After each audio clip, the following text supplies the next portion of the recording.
Jewish Education in Media is pleased to present L'Chaim, a program that highlights the people, issues, and events of importance to the Jewish community.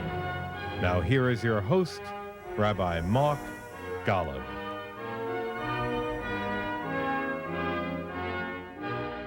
I'm Mark Golub, and one of the things I love doing most on L'Chaim is introducing you to men and women in the Jewish world who may not be household names, but who are making enormous contributions to Jewish life and to the Jewish future. And that's what I have a chance to do on this edition of L'Chaim. It's my pleasure to welcome a remarkable human being, unique, innovative, and original, who's been a major driving force in Holocaust-related institutions, Stephen Ludsin, who was appointed by Jimmy Carter in 1979 to the President's Commission on the Holocaust, and then served for 11 years as a charter member of the United States Holocaust Memorial Council. And Steve was the only second-generation survivor to have served on those two bodies. Steve Ludsin, whose day job is in investment banking, and Stephen was very much involved in helping to write The Mortgage Crisis of 2008, also served as a member of the New York Holocaust Memorial Commission, and Stephen is the founder of the Remembrance of the Holocaust Foundation, and speaks and writes and does fabulous work educating both Jews and non-Jews about the realities of the Shoah. And I had the good fortune to meet Steve Ludsin first when he participated in a Holocaust panel that I had the privilege to moderate.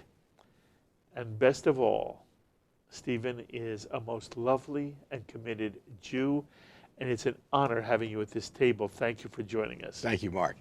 You know, by the way, you're a whirlwind. Have you always been a whirlwind? I guess in retrospect, the answer is yes. And I think in those days, we didn't have labels like ADD or deficit disorders and things like that. I was just a smart Jewish kid, and that sort of kept me on that path. And I had a very loving, supportive father who I have to say purely gave me the unconditional love that all of us want in life. And then I had a mother who was a little bit more of a problem, but she was the survivor. And so that juxtaposition, if you will, in effect, kind of a contradiction, sort of put in the Energizer Bunny aspect of my being. Yes. And I also think that it's genetic because my mother survived with two of my uncles. And that was pretty rare. You know, the Latvian Jewish community, there was only 1 in 10 that survived. And I think being around those people literally as an infant, I mean, there was only 4 of us. And I think as a child, well, 5 with me, I think I read them. And What's the 4 or 5 of you mean? Who are we talking about? my father, my mother, and her 2 brothers, my 2 uncles. That was the core because... Did you live together? No, but my uncles were there almost every weekend. They had a real presence in your life. Exactly.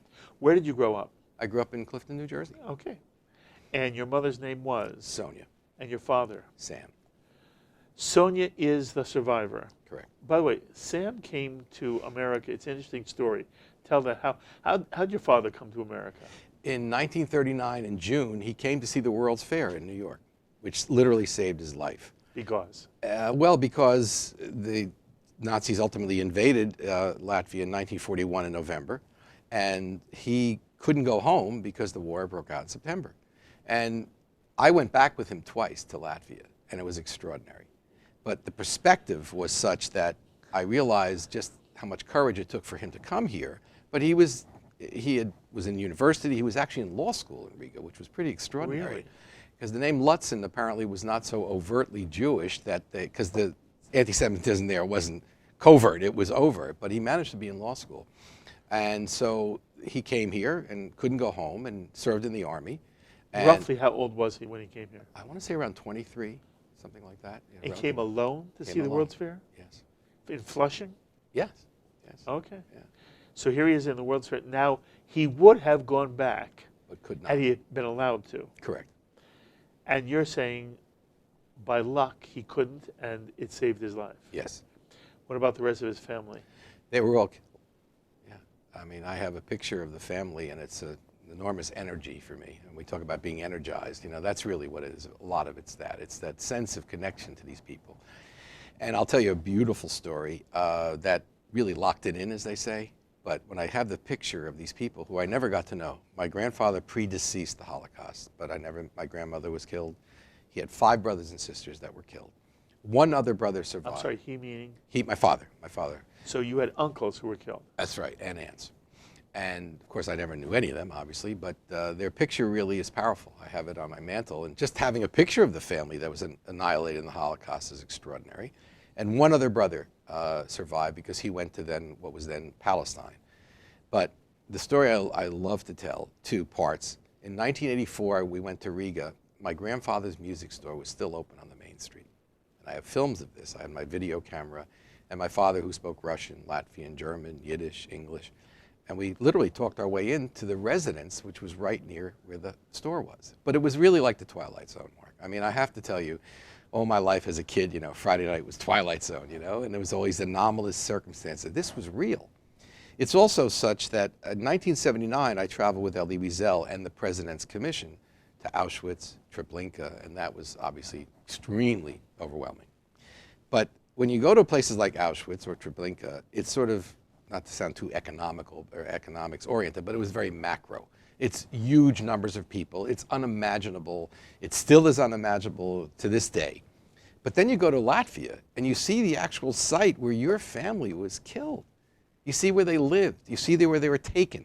They were taken to a section called Moscow Vorstadt, which was outside of the city, and it was standard operating procedure that the Einsatzgruppen would simply round up the Jews, put them there, and then proceed to handle them, or as they put it, I forget the phrase they used. It was always about euphemisms, but they were essentially liquidating them. Bottom line, they were murdered. Exactly. Mercilessly. Yes. You mentioned a music store. Yes. What's the music store? It was records and musical But who instruments. owned it? My grandfather. Your grandfather. Yes. Not your father. Your father was the lawyer. That's right. And your grandfather had Well, a music law school. store. Yeah, my grandfather had the music store. That was the family business. And you're saying it was still there? Yes. Run, obviously, by somebody else. At this point, it would have been well, 1984, it would have been the communists that were occupying Latvia. But the next phase, if you will, was the trip in '93 where we went to a city called Liepāja. And my father, we also had a music store there. That was not there anymore. It was just annihilated, okay, or rather knocked down. But my father always said to me that, you know, you remind me so much of my older brother Nikolai. And I saw a picture of Nikolai, and I didn't see so much physical resemblance, but he seemed like a rather dashing man. And I said, okay, thank you, Dad, you know. And lo and behold, and this was such a moment that I will never forget, he always said that to me, you know, you remind me of Nikolai. And he did some research, and he figured out that the probability that his brother was killed in a roundup where the Germans brought them to the harbor in Liepāja and basically just killed them and threw them into the sea. So we went to the monument, or the memorial plaque where it happened. It was my birthday to the day. Wow. 7 years before I was born. And I said to myself, what are the odds? Mm-hmm. And I have to say, in all due humility, quality I'm sometimes not always known for, but it's also fair to say by being energized, you have to put yourself out there. But this was a drive that I had inside. It was part of my DNA. When I say the drive, is as you said, and I thank you for those comments, it's always a part of me. And when somebody described me years ago, he said, Ludsin, you're haunted by the Holocaust. And I thought, wow, he was right. And it's true. So you go with your father. Do I understand you went twice? Mm-hmm. It was a moving moment for you. To say the least. Okay. Was it moving for him too? Oh, surely.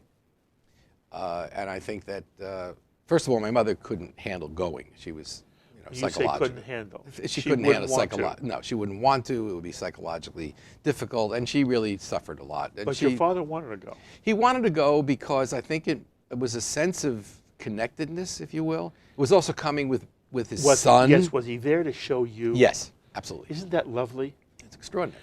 You talked about him at the very beginning. What made him so unusual, so extraordinary for you as a son? Who was your father? He was quieter, and that is sort of not surprising in my case, but he had this extraordinary sense of his own center, you see?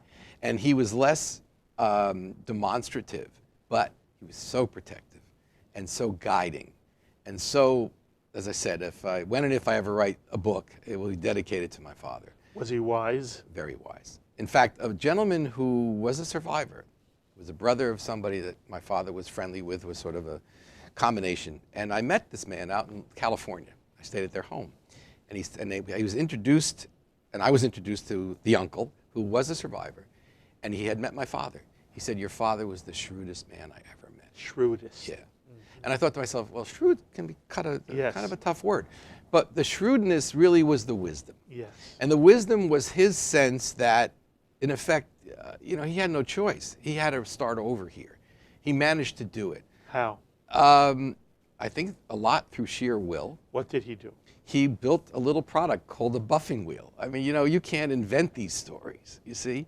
And it turned out to be successful. This was his life, and therefore it was my life. Because one of my most cherished memories are going with my father every Saturday, as opposed to going to temple. Our temple, not to minimize the religious part, was the factory. That was his creation, you see? And the beauty and the connectedness, father-son. You see, in effect, Mark, I look back and I said, I thought everybody had a father like Samuel Ludsin. They didn't. They did not at all.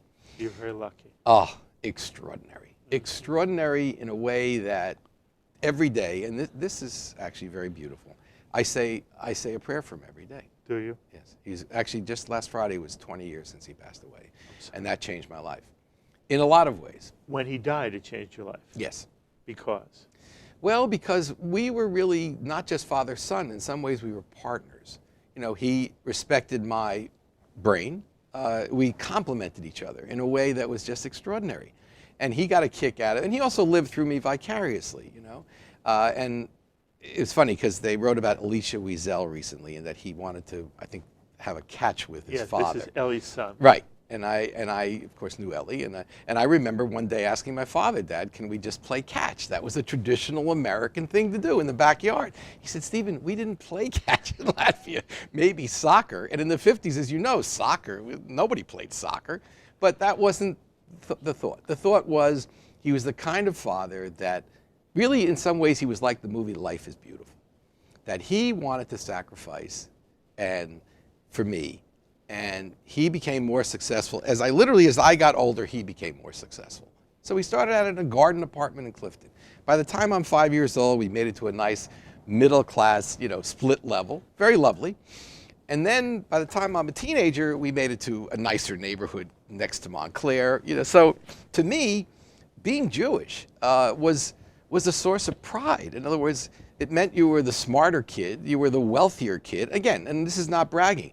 This was the security that my father provided me, you see? And that, when you think about it as a child, that's really what you care about. What was the Jewish character of your upbringing? Well, first of all, I went to the conservative synagogue. It was the Clifton Jewish Center. There was a very nice rabbi. He was sort of, I guess in a way, the stereotype of the rabbi. What does that mean? Well, I mean that well, first of all, physically. I guess there's a look of a rabbi. Out of central casting? Something like that. Thank you. Exactly. He was out of central casting. But a very wise man. And he... You liked him? Liked him very much, yeah. What was his name? Rabbi Eugene Markovitz. Okay. I'm asking about the flavor of your home. Yes. What was the Jewish flavor of your home? To what extent did the Holocaust either push your parents away from any kind of formal or visible Jewish connection? Did they remain connected to their Jewishness despite the Shoah? Yes, they did, but not in an ostentatious way. That sounds kind of strange, but what I meant by that is my father didn't want to draw attention to himself, because that was the fear as a Jew in the Holocaust. The last thing you want to do is draw attention to yourself. Very interesting. Even in America. Even in America. In fact, certainly in America. Because the 50s, very good example, they didn't want to speak other languages in front of me, because they were fearful with the communist scare in the 50s that people might say, oh, they're Jewish communists, which, as you know, that was not a great epithet you wanted to walk around with. And ironically, despite their desire not to do that, they did it. So I picked up a lot of Yiddish, and they spoke German, and they spoke Russian. And luckily, that helped me in terms of language. So when you asked about the home, there was never any like denial of the Jewishness. We did all the traditional holidays. It was Hanukkah and Passover and the Seders, right? We didn't keep a kosher home. Shabbat, more mentally. You know, we didn't go to temple every week. There were no candles in Kiddush at your home on Friday night? No, but Friday night was still, it was Sabbath. They knew it was Friday night. They knew it was Friday night. My father would come home. He would be more relaxed, and it was a night for the family to be together. Weekends were really wonderful, especially Sundays. Here's the interesting part, is that, in a way, Sunday was a religious day. Because Sunday, typically, the family would be together. When I say family, aunts and uncles would come over. Ooh. Yes, and I wrote one of my many letters to the editor, and they talked about Thanksgiving. Excuse me. And I said to myself, you know, I remember Sunday dinners. It wasn't just around Thanksgiving. It was the idea that the family was together. And my father, who was the patriarch, he was the go-to person. Because he was the first to succeed, everybody came to Sam. And he was that kind of man. And even to this day, I would call up people out of curiosity. I would run into somebody who saw my name being a speaker, and he said, Steve, I knew your father. I said, really? I said, is your mom still alive? She said, yes. I said, can I call her? And I did. And she said, your father was gold. And I just said to myself, wow. And you knew it, too. Oh, I knew it. Yeah, but I didn't know it enough. I knew it to the extent that, as I said, I was always secure. But you miss him now. Terribly. Terribly. But he's also watching over me. Okay, good. You know, interestingly enough, there's a debate in the Jewish community as to whether your father should be also called a survivor, because he was born during the time that Hitler was in power. It's after 1933. It's after Kristallnacht. There are people who say, if you were Jewish in Europe, and you were there in the middle 30s and after Kristallnacht, and then somehow you came to America or went to Palestine, anywhere, you still survived. In any way, do you view your father as a survivor? The answer is no, surprisingly. And I say that not without respect for my father, because what he did was obviously a form of survival. And it was what he did that helped the other survivors survive. So he was, in effect, kind of like a Schindler. And I say that because our factory looked like Schindler's factory. I get the chills telling you the story. And it was a heavy metal, not very glamorous. And I said, my God, this is like, but he was Schindler in the sense that everybody would come to my father, but yet in the pure sense. And I say this because I always found it extraordinarily ironic, Mark, that people were competing to say, you suffered more than me. That's a competition I want to lose, okay? You saw that in your life. Oh, I saw it with the participation at the Holocaust Commission and the Council. People would come there and they would say, well, I'm a survivor. But I said, well, what happened? So, well, you know, I got out because I went to, you know, I was a partisan, or I got out because I took a ship to Shanghai or a train to Shanghai. And I'm not minimizing their suffering. I'm not minimizing anybody's experience. But to me, I think it was the actual, if you will, physical, emotional, and every other deprivation known to man, whether it was in a ghetto or whether it was in a camp, and arguably even as a partisan. Your day was a matter of staying alive every day. And that's what really a survivor was about, right? Yes. Yeah, emotionally, I tend to lean in your direction. I understand, and I would never tell somebody who tells me they are a survivor, no, you're not. Right. But I've always said, my own emotional reaction is, yes, it's about somebody who was scared every day they would never live to the end of the day. And they survived. I love what you said. They survived either in a ghetto or in a village or in a forest or, heaven forbid, in an actual camp. Yeah. So what's your mother's story? Much harder. And actually it impacted me. I'm sure. In a way that I also didn't realize when I was a child. The good news is having the power of a father like him, it balanced out what essentially was a case of her actually being very abusive. And I say this with enormous sensitivity because... Did you love your mother? I did. But she made it impossible. Did the Holocaust cripple her emotionally? Absolutely. Absolutely. And again, as a child, you know, how would I know? I mean, I didn't have it wasn't like you could go and Yeah, say, you okay. didn't have the perspective of an adult. I didn't. Right. No. This is your mother. These were the cards dealt to Okay. me. Right. So what Was she like? Yeah. What Well, was first of all, she was a beautiful woman, and that mattered. And she had a presence, and they were performers. I mean, they literally, when they came over, but during the war they survived because they sang, they spoke German. She was a teenager, and she and my two uncles were physically attractive people. And that sounds superficial, but no, that saved you. Because the Germans were so insane, if they didn't like the way you looked, that made it easier for them to kill you. Not that they needed any extra help to do it. What was her town? Also Riga, Latvia, Okay. and Liepaja, the two cities. And what happened to her? They came in 1941, and they rounded up the Jews. And fortunately, their apartment was next to a movie theater. So the door that entered their residence, they thought was part of the movie theater. So at least the first sweep, which was a total like 4 o'clock in the morning, they would just take them right out to the forest and kill them. They missed the first go around. Also because they were teenagers and they were strong and attractive, they became part of the labor detail of the ghetto, in the Riga ghetto. And in addition, they were protected somewhat because they sang. So the Germans would protect them, literally, as I understood it. And again, these stories were sketchy, as they say, because it wasn't a, quote, conspiracy of silence, as some people have described. Some survivors would never talk about it with their children whatsoever. I picked up on it, I think, through osmosis, through the stories that would sort of come out, especially when my uncles would come, and there was some vodka, which kind of lubricated the moment. And just through instinct, I heard the stories. And my father would look at it more intellectually, but this was the emotional bomb. Did your mother ever, literally, tell stories to you? Oh, yes. About what happened to her? Yes. Okay, so you did hear it from her as well? Yes. She was not unable to describe what happened? No, but it was not very frequent. Okay. Pick the story up. Because of this theater and she could sing, initially she is spared? Yes. And then what happens? Well, they stayed in the Riga ghetto for quite a while. Then towards the end of the war, I guess they were going to, quote, liquidate the ghetto, but that took the form of a death march, I believe, and or a transport. Again, it's kind of sketchy, but I think it was more in the nature of a transport than a death march. And they were transported to a camp towards the end of the war, and they were liberated from the camp. So, which camp was she in, do you know? Well, they were in a labor camp called Kaiserwald, which was fairly close to Riga. I'm not sure whether they were in Sobibor, which was also next to Riga.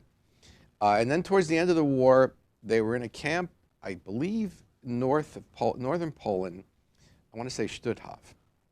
But again, it's sketchy. But that's where they were liberated from. And as I said, they managed to survive, my mother and her two brothers. And they were separated, the men from the women. But they used to be able to help each other somehow. Like, literally, they were able to get medicine sometimes and toss it over the fence. I mean, and they took some great risks. I love my Uncle Harry. I love both of them. Herman was the cantor. And Harry was, sort of a Mel Brooks invocation. And he was the tumbler. My mother used to say to me, "You're just like your Uncle Harry." I said, "Thank you." Because he was the life of the party. But he also lost a wife and a child. But he came over and he started again. But Harry was this great presence. And anyhow, so at one point he persuaded a German officer to basically substitute another corpse so that Harry could survive. That took some serious negotiation. Wow, that's quite a story. It's true. How does your mother ultimately meet your father? How does she get to America? I'd call it the world's shortest books, Jews Who Survived Latvia.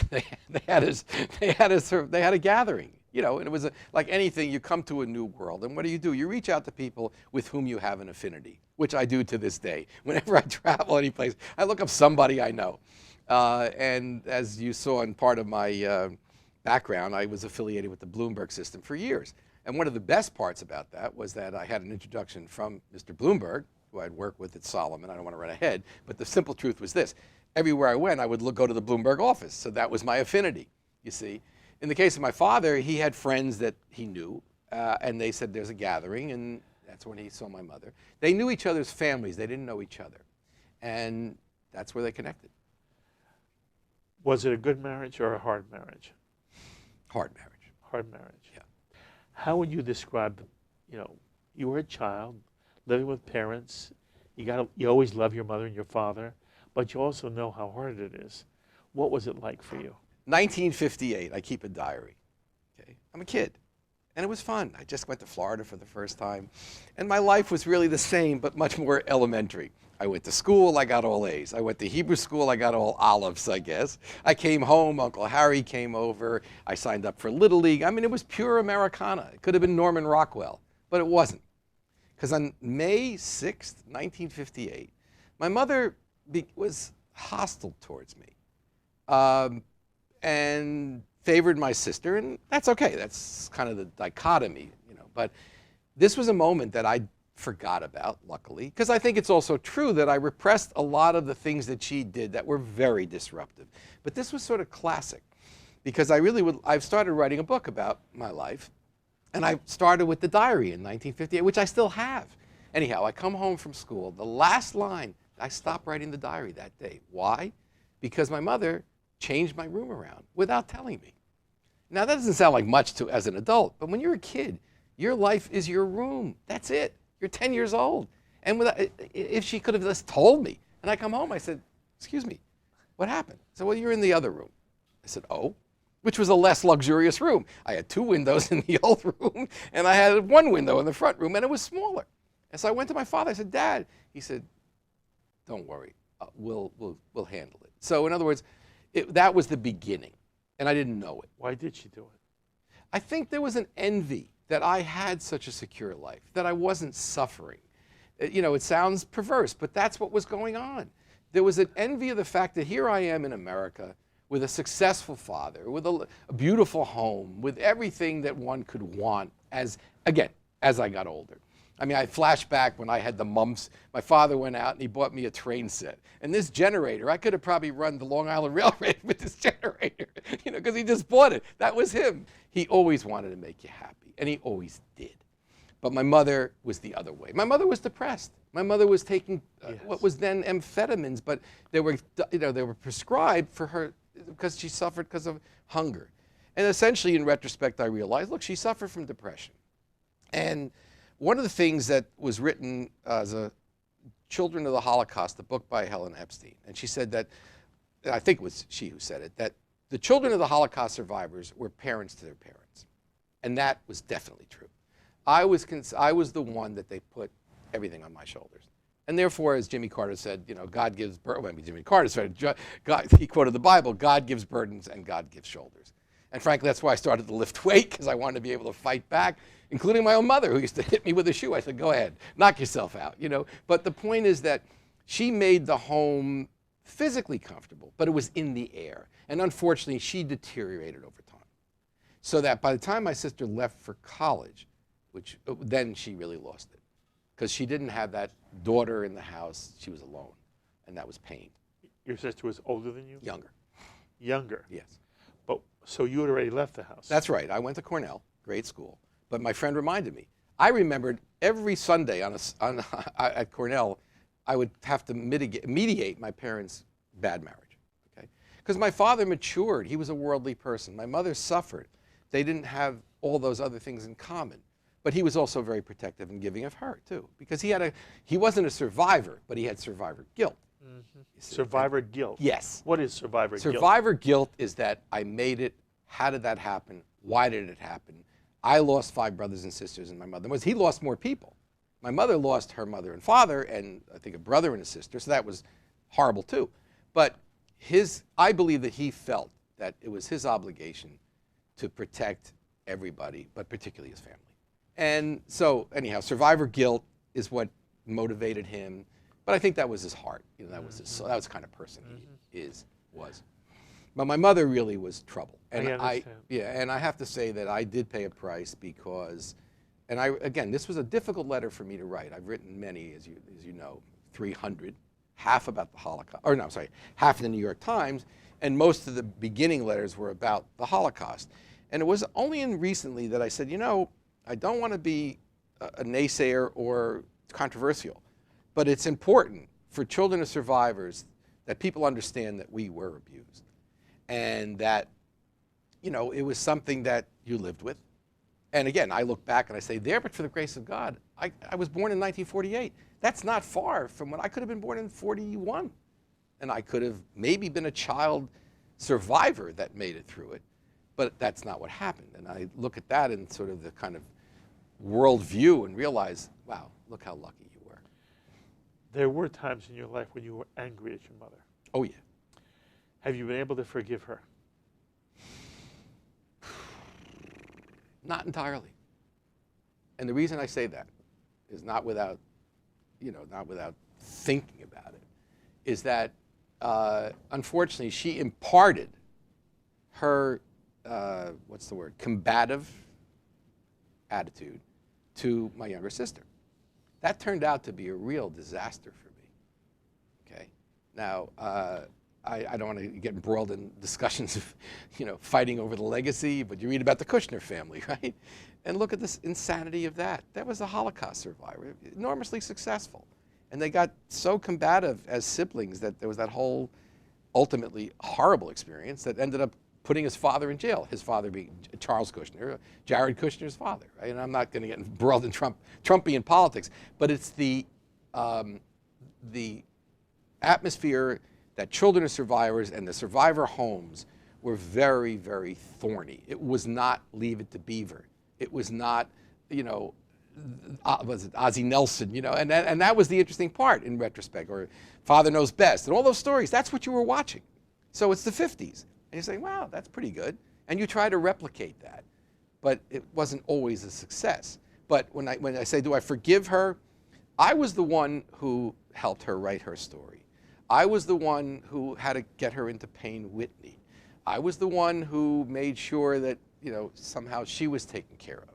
So I think it's fair to say that she made it really, really difficult, and yet I realized that I just had to deal with it. Mm-hmm. Has she made it hard for you and your sister to relate to each other? I think impossible would be a good word. Fair characterization. Yes. Impossible. You know an awful lot of survivors and second-generation survivors. You know how, and in essence, you've written about this. Many people don't understand how complicated it is. And it's almost as if, oh, they survived, and then they lived happily ever after. You don't survive that and just la-di-da the rest of your life, right? Right. In fact, my comment, Mark, is that actually no one survived. And what I mean by that is, yes, they were breathing and they were living, but they were always in pain. And honestly, I think to myself, I've had minor traumas in my life, whether it was cutting my foot when I ran into the ocean in Florida, or somebody broke up with me, or I got rejected at a certain job. But and to this day, I say to myself, that was nothing. There was a great Monty Python routine years ago where they're sitting around their smoking jackets, and one says to them, well, my father used to come home every day and beat us, and we were starved to death. He said, oh, that was nothing. That's rubbish. My father came home, beat us, burned the home, and would throw us out into the cold, and on and on and on, right? So it was just... That's the competition you talked about earlier. Probably, yeah. But it was just, it was so complicated, and it was difficult to sort out. Thank God, I'm saying this not by way of bragging, but I guess in retrospect, apart from maybe I was ADD, but it's also true I was gifted. Didn't know it. You don't know, someone doesn't walk up to you and tap you on the shoulder, by the way, you're gifted, I said, oh, so I just went with it. So therefore, I was the popular kid in junior high school. I was elected president of junior high school. And my father said, Stephen, don't be disappointed. You're a Jewish kid. I mean, he would say this. And so he tried to prepare me for the traumas of life. And that's what we were talking about. Mm-hmm. By the way, you ended up being very successful. Well, in many ways, yes. And when I say many ways, I look back and I say, well, geez, I should have been a billionaire, because I was on this amazing path. I was so lucky that I managed to get through Cornell, which was tough. There were a lot of competitive people. And there I was elected president of the class, of course. And then I was the social chairman, which was I ran the concert. So I was always a You're doer. Always the big shot macher. Come on. Yeah, I was the BMOC. Right. And that was great. It was just part. But again, I give my father some credit because I knew that I always had the security. I didn't have to get all A's. Yeah. I knew that life was going to be okay. That thank God. And he looked at it that way. But you did get A's. I did get A's. And I got through Fordham Law. How close did you come to becoming being a billionaire? I'll tell you how close. Well, a billionaire is a billionaire. I understand. It's one thing to be a millionaire. I know. it's a different thing to be a billionaire. In those days, you wanted to be a millionaire. I Now, understand. billionaires coming sort of commonplace. But what I'm driving at is this. I managed to get through and navigate, realizing I didn't want to practice law, and then through political, things, if you will. I traveled with Louis Lefkowitz in 1974. It was a great experience. That was my PhD in politics. What did you do for him? I was his right-hand man. How did that happen? Thank you. Because I clerked in his office when I was in law school. I charmed his executive assistant. I was not unknown to use whatever charm I could use, but it was genuine. She liked me, I liked her. We didn't go out, she was older than me. But she said, Stephen, give us a call. She said, they invited me back for another summer, and they were paying you peanuts. And again, I said, okay, I think I'll try something else. But when the campaign rolls around, give me a call. And they did. So I interviewed with Lefkowitz, and he looked at me, he said, are you Jewish? And I thought, are you kidding? But he said, yes. He said, what party are you? I said, Democrat. He said, okay. So do you belong to a club? I said, no. And he was a liberal Republican, which really was a Democrat. Anyhow, I get the job. And I think when I clerked there, people used to write a letter that I did a good job on something, but again, it's all luck. I came up with, besides. Not just luck. Okay, well, thank you. It's true. Again, I did have a gift. Yes. I had the gift Right. to be able to present myself and not. You have intelligence, you have heart, you're the whole thing. Thank you. And the only issue is, are you going to be recognized? And you were recognized. Yes, I was. At a young age, Yes. which was really, and that was really wonderful because the benefit of being older is you look back and you say, wow. Yes. And I say that without braggadocio. I Yes. say that with utter appreciation. Yes. And there is, but when people use the word luck, I use the word opportunity. Opportunities have to present themselves. And then the question is, when the door is in front of you, do you walk through it or do you walk away? There are many people who never want to walk through that door. You always walk through that door, Always. correct? Not only did I always walk through the door, but if the door was closed, I either went under the door, over the door, around the door, hung around till the door opened, and Or smashed right through it. sometimes that took that too. Yes. But it was one of these things where I say jokingly, I tell people I'm dyslexic, I think no is on, you see. But again, look at the trajectory. It's, again, luck is when ability meets opportunity. Okay, so lucky for me, one of the Tisch sons was a fraternity brother at Cornell. He gets me involved in UJ Federation. They say, what are you interested in? I said, the Holocaust. 1975, this was not a topic people wanted to deal with. Very early. I'm in Lefkowitz's office. I incorporate a foundation called Remembrance, the Holocaust Foundation, because I was curious, why wasn't there some sort of acknowledgement of the Holocaust in New York City? Yes, everybody should understand, this is before there was a Holocaust museum. Absolutely. Even in someone's mind. Thank you. All right? Right. And you're creating a foundation to do what ultimately happened. And not for a minute, and I can tell you this because it looks good in retrospect, but I never imagined when I created this Holocaust Foundation, that gave me the moniker, President and Founder of Remembrance of the Holocaust Foundation. Now, I would never have imagined I was going to get appointed to a presidential panel with that. But it is also true that I had a friend of mine who was a congressman who happened to go to Cornell. He was my peer, again, way ahead of his time. And I said, I'm doing this. And I did it. And I didn't know, I was so young, I didn't know I was supposed to be a philanthropist first. Like, oops, I got that wrong, But wonderful thing. So when I say that, it's the whole experience and, getting to know Elie Wiesel and really being accepted by him, which was something, He was not an easy. How did that happen? Well, because I think he admired me that I got there on my own. I wasn't part of, and I'm not saying this in a dismissive way, but there effectively became alumni organizations, the Bergen-Belsen group, the Auschwitz survivors, the people from Dachau, whatever, all those groups. And typically the survivors would try to bring up their own children, which they did. But I was there on my own. And it was also true that at the time I was working at Salomon Brothers, which was prestigious. And they were supportive. But more importantly, Mark, I think it's that instinct of just keep moving. Keep moving and try to be creative and to be a kind of survivor. And I look back and I say, this is funny as I speak to you. It's a shame you can't bring out more stories of me, but I will never forget. Elie Wiesel, as I said, was not somebody you would put a bear hug around. That wasn't Elie, but he was inclusive. And it took time. So I would say 5 years into the project, we had a big issue. When I say we, the Holocaust Council. Should the museum be in chronological or reverse chronological order? It really was an issue. They'd hired consultants, very influential, smart people that This was deal. a huge debate. Exactly. Yeah. So I'm listening to the debate. Now, I used to say that, you could bring an agenda to a Holocaust Council meeting. It didn't matter. You might as well have Disney names on there. Oh, today we have Minnie Mouse, Mickey Mouse. And I'm not trying to demean it. In other words, the agenda was meaningless. It was a piece of paper that if they went off on a tangent, that was it. Now, the survivors always like to disagree with you just for the sake of disagreement. But it's also true, I guess it's sort of Talmudic. In other words, that whatever you say, unless, what about this, right? And my father used to do that, unless, right? So I'm listening to this debate. It's chewing up a lot of time, a lot of emotion. And I finally, in a moment of clarity, I say, I understand the position of the people that are our consultants. They genuinely believe it should be reverse chronological, and I respect that. I said, but being a child of a survivor, I think I understand and feel some of the emotions and some of the attitude of the survivors. And since they are our last connection to the horror, and if they think it should be chronological, then I say we defer to them. And that was it. Good for you. And Ellie comes to me after the meeting. Was he there? Yes, of course, yes. He ran the meetings. He was still chairman at that time.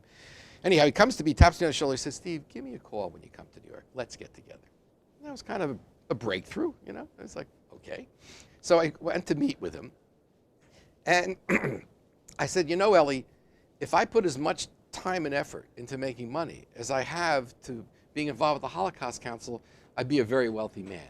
And he said to me, Stephen, not everything in life is money. And I never forgot that. But it's fair to say that to be involved at a presidential panel at that level, at that time of my life, How old were you then? 30. Very young. Very young. And again, this was a very competitive position. It was one thing to get on the President's Commission because that was kind of under the radar. But then when they announced the United States Holocaust Memorial Council, Philip Klutznick, who was Secretary of Commerce under Carter, he said to me, Stephen, this is a very difficult appointment. Every Jew and their relative wants to be on it. And I thought, okay, but I got on it. How did you get on it? The original one or the council? Council. The council was more work because they were not necessarily going to reappoint me, and I didn't want to miss the chance. So I mounted effectively my own lobbying campaign. Carter was. Whom did you lobby with? The Secretary of Commerce, the Secretary of Transportation. What was your argument?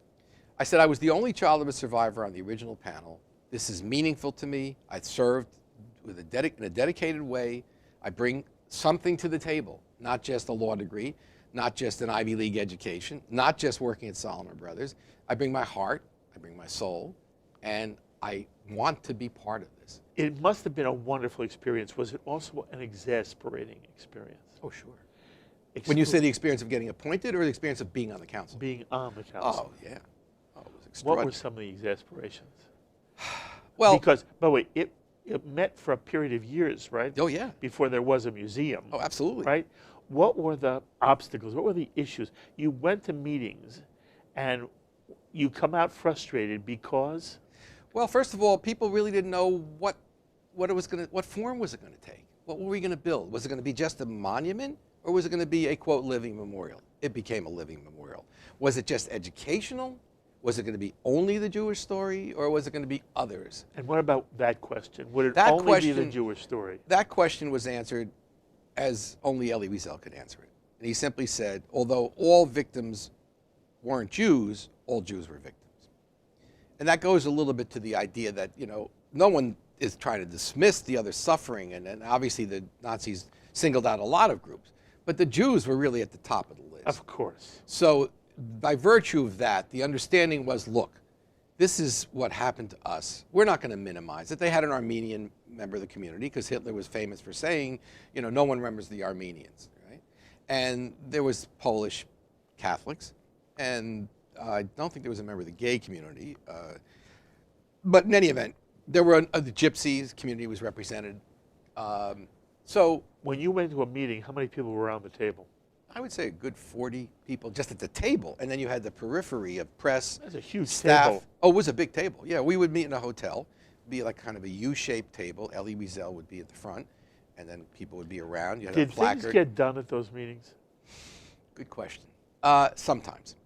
Sometimes it was really, actually the first meeting I thought was just a very fancy group therapy session.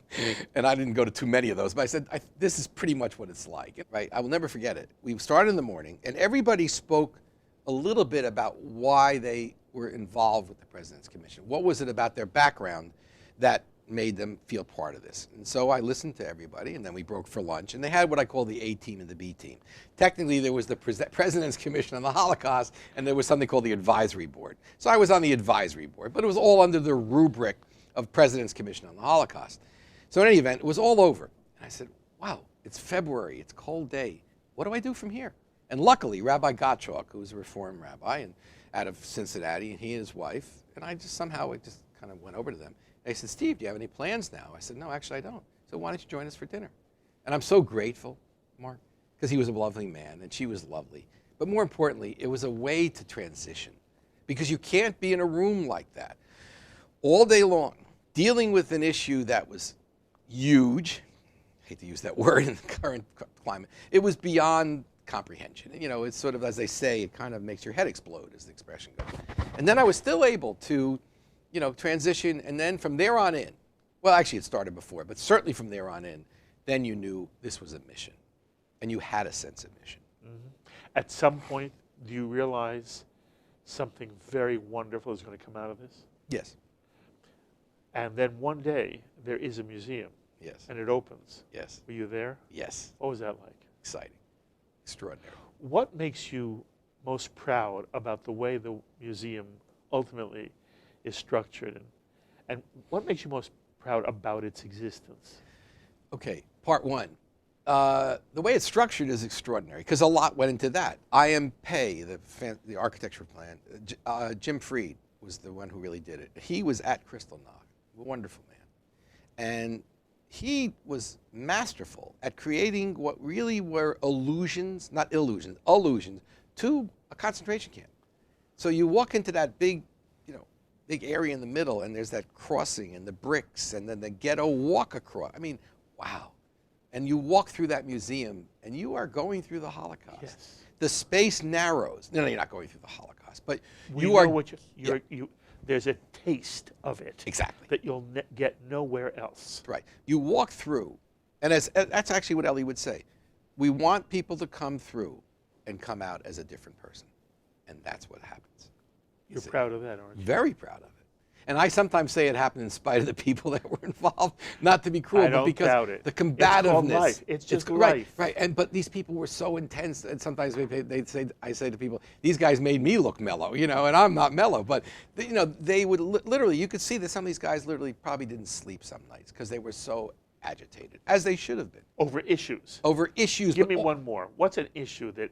Okay, another issue was, wow, good question. To me, I guess the issue was whether the museum would exist or not. That was a big issue. Why?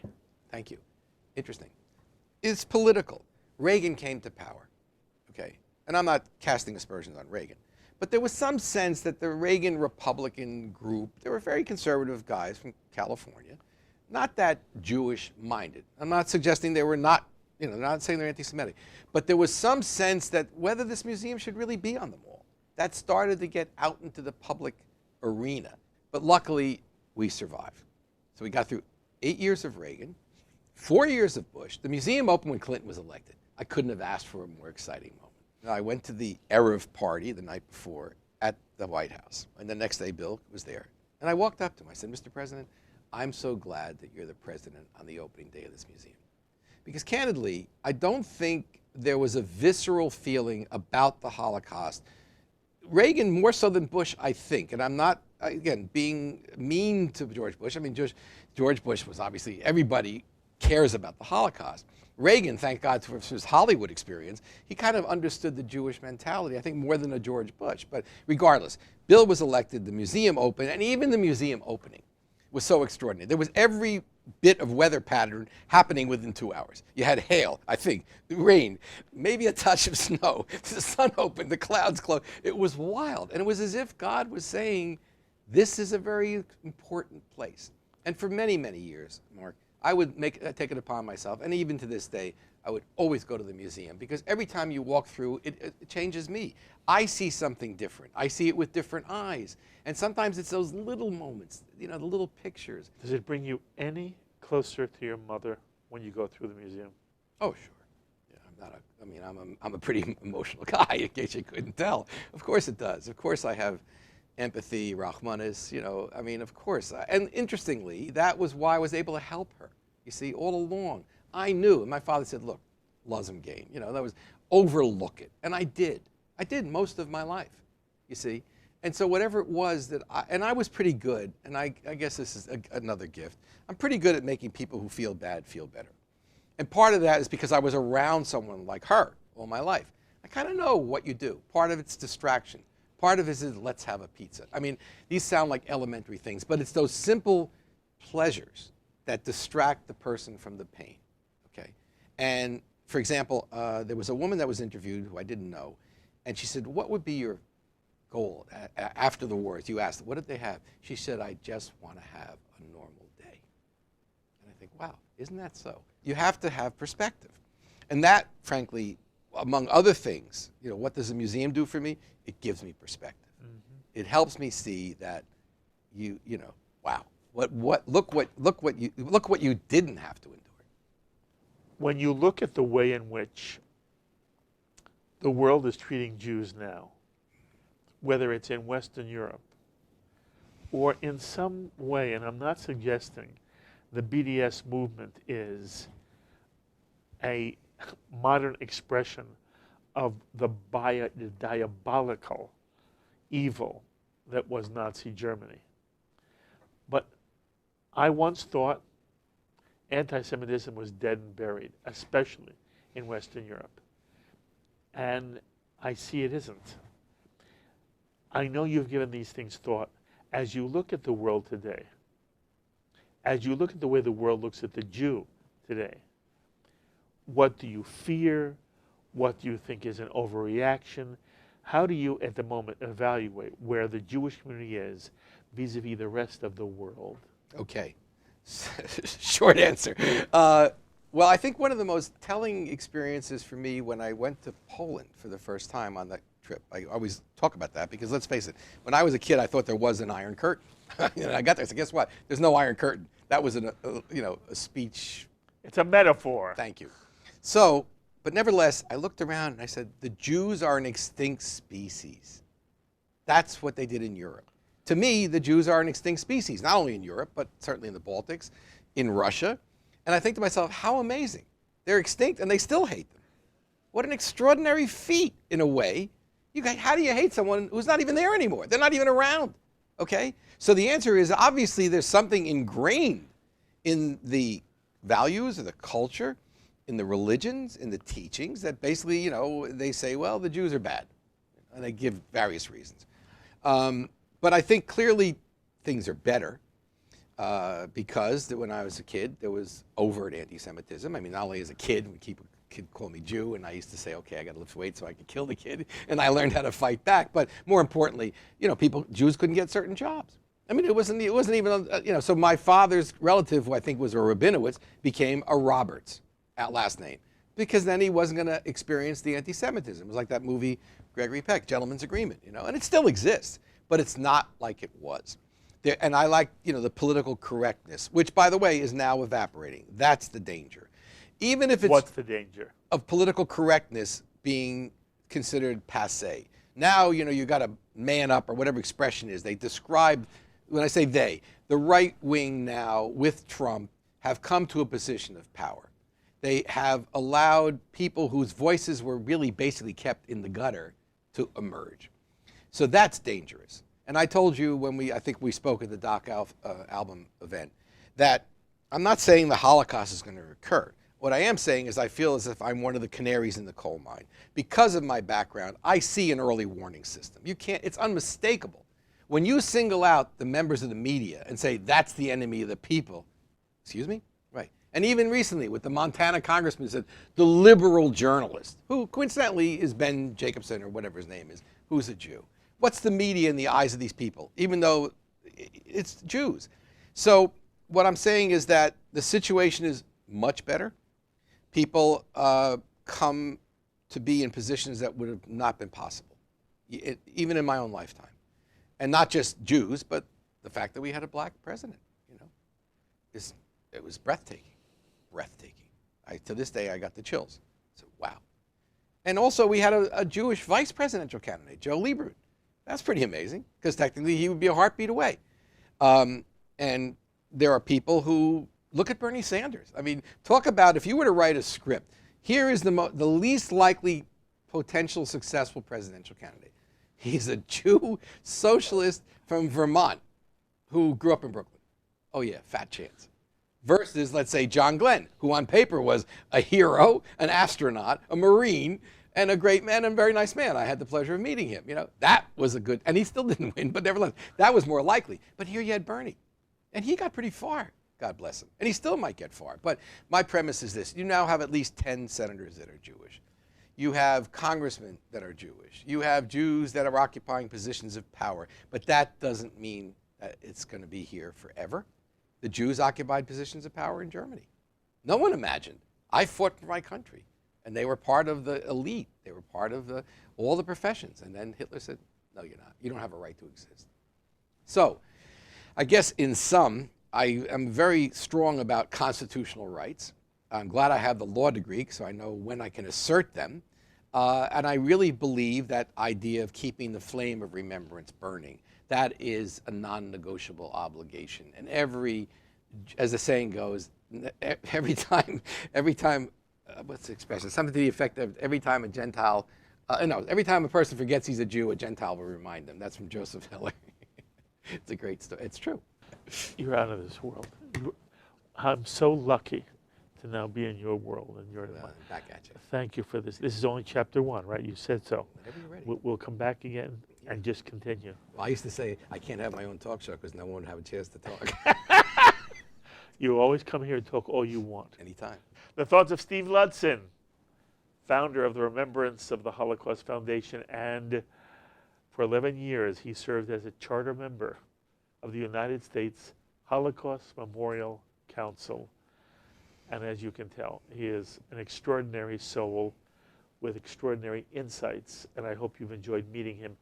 As always, I invite you to be in touch with me with any thoughts or comments you may have to any of the ideas expressed by Steve Ludsin. Please email me, write me, post on our Facebook page, or tweet me. I look forward to hearing from many of you. Until the next time, I'm Mark Golub. L'chaim, my friends, to life.